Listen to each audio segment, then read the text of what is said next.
When the level is food, what exactly does that mean? Take a look at what's on screen right now. The typical platforms, textures, and obstacles are replaced with, well, food. Sonic Colors' Sweet Mountain Zone is littered with lollipops. Cuphead's Sugarland Shimmy is just as delectable. And on the savory side, you've got stuff like Earthworm Jim 2's Level 8. We're cooking up something special in this episode. I don't want to just give examples of this concept though. Let's take it a step further. Let's talk about when the level is food, but the food is more than an aesthetic choice. You see, when developers combine video game tropes with matching dishes, we get some truly delicious ideas.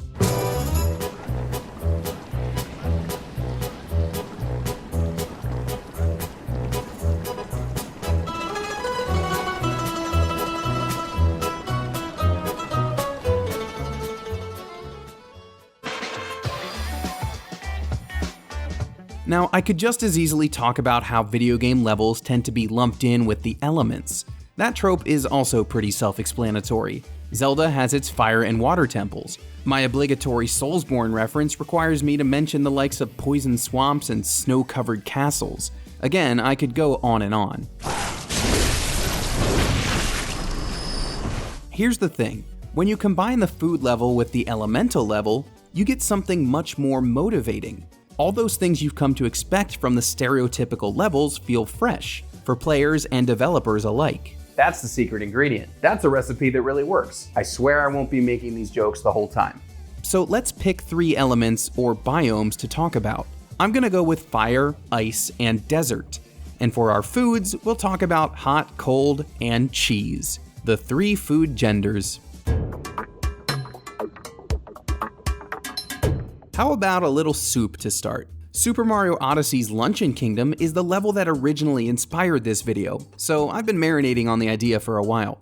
YouTube channel Beard Bear was also kind enough to give me permission to use the footage you're looking at now, so please go subscribe over there as a thank you on my behalf. Now, the Mario games have been naming levels after food for ages. Super Mario World might be the most prominent from the 2D era, with titles like Donut Plains, Vanilla Dome, and Chocolate Island for some of its worlds. Thing is, those titles don't reflect the actual composition of the levels. As much as I'd love to travel to a place called Chocolate Island, it's just a creative name. It's not actually composed of chocolate. Some of the mountains are brown, but that's about it. Likewise, Mario games have been throwing fire levels at us since the beginning. World 1.4 had us hopping over lava pits on the way to our first Bowser fight. Fast forward to Super Mario Odyssey, and Nintendo finally brought these 2 concepts together with the Luncheon Kingdom. On paper, it's a volcano level, something akin to Mario 64's Lethal Lava Land. There's a boiling pink soup around you at all times, and you definitely don't want to touch it, unless you commandeer a Potaboo with Cappy. Otherwise, you'll have to hop between the floating platforms and avoid getting burned. You'll find the usual tiles bobbing in the soup, but they have a much more bread or cookie-like texture this time around, and the rollers have been replaced with perfectly golden corn on the cob. Deeper in the level stands a massive pile of vegetables that you can climb like a series of cliffs. Hammer Bros smash through blocks of cheese with a little frying pan. And as you run around the tops of the taller structures, you'll find salt scattered everywhere. These are some of the most sodium-rich power moons in the entire game. Reaching the highest point of a 3D Mario level is always a treat in and of itself, and in this case, you can get there by possessing a giant slab of red meat. Hey, watch your cholesterol there, Mario. Once you get scooped up by the giant cookatiel that lords over this land, you can explore its nest, a giant soup pot. Skip over the vegetable platforms and roll along another cob of corn, and you'll get yourself a tasty triple moon.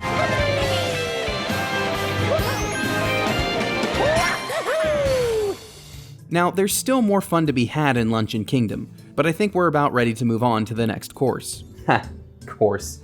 Because that's what Mario levels. You know what? Shut up. I said marinate earlier, and I didn't even point it out. The soupy volcano is still a threat after scaling the soup pot, and there's an actual battle with Cookatiel to be won, but I think you get the gist. Nintendo had been naming Mario levels after food for some time, but Luncheon Kingdom finally gave the developers an excuse to go wild with the concept. As we'll see with the next 2 examples as well, these aren't simple reskins. Having food items as the basis for your level gets you thinking in a different way. Do we want to make yet another lava level? Well, what if it was flowing with soup instead? What if the safe platforms all looked edible? Hey, then we could make the citizens of this kingdom a bunch of bouncing fork people too. It's not a half-baked idea. It motivated the layout and challenges of the level.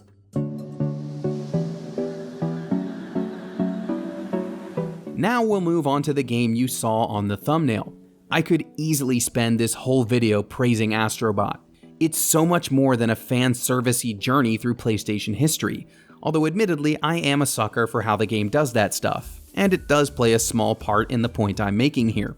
There are so many clever and creative platforming moments in this game, with little discoveries to make in every level. Yes, there are lots of collectibles, but there are also tons of fine details and cutesy little interactions that could melt the coldest of frozen gamer hearts. Astro Bot is absolutely delightful, and in this case, it also looks pretty delicious. Where Luncheon Kingdom came in the late game, our focus here comes almost at the very start. Early in the Gorilla Nebula, you'll pay a visit to Creamy Canyon. It's one of the game's first levels, so by the time you land there, you've probably explored a bit of the crash site, seen the introductory Sky Garden level, and maybe boxed your way through Aztec Trail. You've gotten a grasp on the basic running and jumping mechanics, and you've hopefully rescued a handful of your fellow bots. It's no surprise that Astro Bot quickly throws an obligatory ice level at you, but the unexpected part is that the whole thing is themed after ice cream. The level is decorated with soft-serve trees, sundae mountains, and waffle cone platforms. These metallic ones even look a lot like popsicles to me. Luncheon Kingdom was a culmination of ideas on the developer's part, but in this instance, Creamy Canyon is a playground for us, the players. Just look at how all these sprinkles fly around the screen when you smack them, because of course you're going to do that. Astro Bot practically begs you to bop everything in sight. I swear I'm not picking on Ratchet here, it's just funny to watch him drop his bolts. In this case, the sprinkles show off the PlayStation 5's impressive particle physics. Plus, Astro looks adorable as he skates around on the ice. Yes, the slip-sliding platforming is what you expect from a Frozen level, but his little skating flourishes really sell it. I guess the ice is just regular ice, but we can pretend it's Italian water ice or something like that for sake of the video. Blue raspberry's the best, by the way. All of Astro Bot is creative, from the standard stages to the boss fights to the bonus challenges, but Creamy Canyon really makes a name for itself early on. It's an exercise in how many fun little details the developers can give players to uncover, like how Astro leaves a trail in the snow, or how bonbons can be knocked out of the ice cream trees like leaves. Before we bring out the next dish, there's one more thing in this level I just have to call out. There are 3 VIP bots to find in Creamy Canyon: Legendary Mercenary, aka Solid Snake, Psychic Menace, aka Psycho Mantis, and Mystery Ninja, aka Gray Fox. All 3 hail from the Metal Gear Solid franchise, so what are they doing in the ice cream snow level? It's not the deepest of references, but it is a smart one. MGS1 was set on a military base in Alaska, where it snows. I guess these 3 are used to the cold climate now. I just have to give props to Team Asobi on that one. The bots aren't just unceremoniously thrown into random stages in this game. They're all thought-out cameos, just as Creamy Canyon and all of its frozen concoctions were also carefully considered. And finally, we'll move from dessert to the desert. I know I already talked about Mario Odyssey, but we're going back to the Mushroom Kingdom for this last example. Well, more specifically, we're going to Cheeseland from Mario Kart 8. Some Mario Kart players already know that a lot of what I said in the Mario Odyssey section applies here too. Mario Kart also has a history of naming its tracks after food. We've got Choco Mountain, Calamari Desert, and Frappe Snowland, along with its cousin Sherbet Land. But again, these are foods in name only. Ugh, I would kill for a Snowland Frappe on Mondays though. It's actually not the first time Cheeseland has been a track in the Mario Kart series. It debuted in Super Circuit on the Game Boy Advance, where it's set on a whole other planet. It's a very different vibe, and some people say it's a play on that silly old idea that the moon is quote-unquote made of cheese. In Mario Kart 8, Cheeseland is here on Earth, or at least the Mario equivalent of Earth.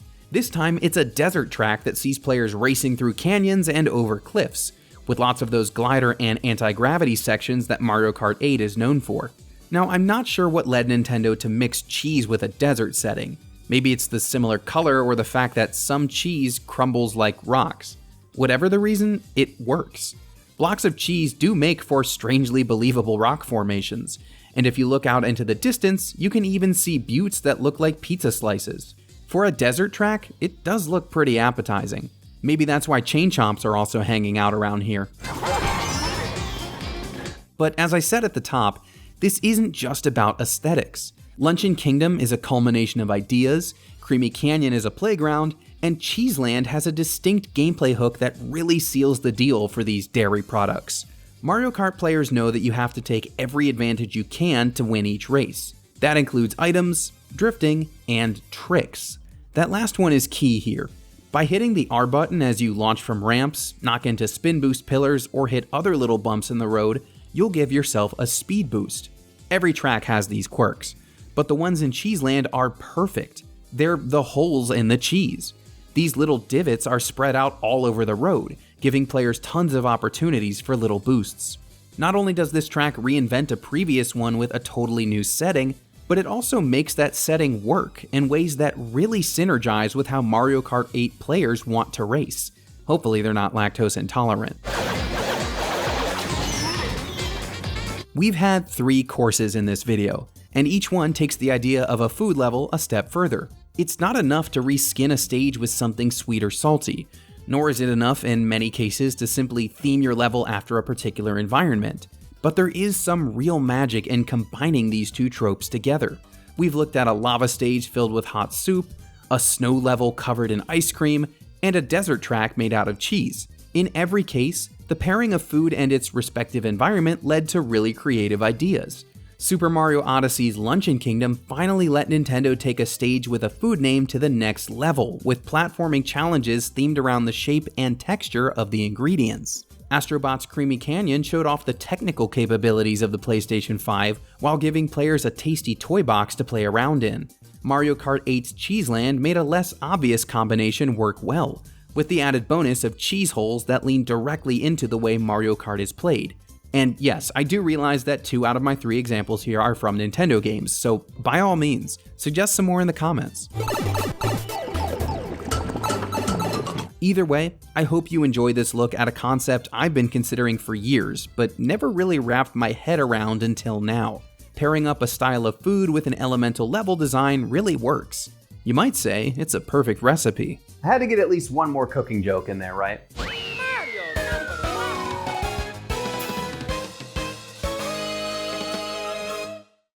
Hey, thank you so much for watching this video. If you like what I'm doing here on Framework, please hit that subscribe button in the middle. It would help me out an awful lot if you do.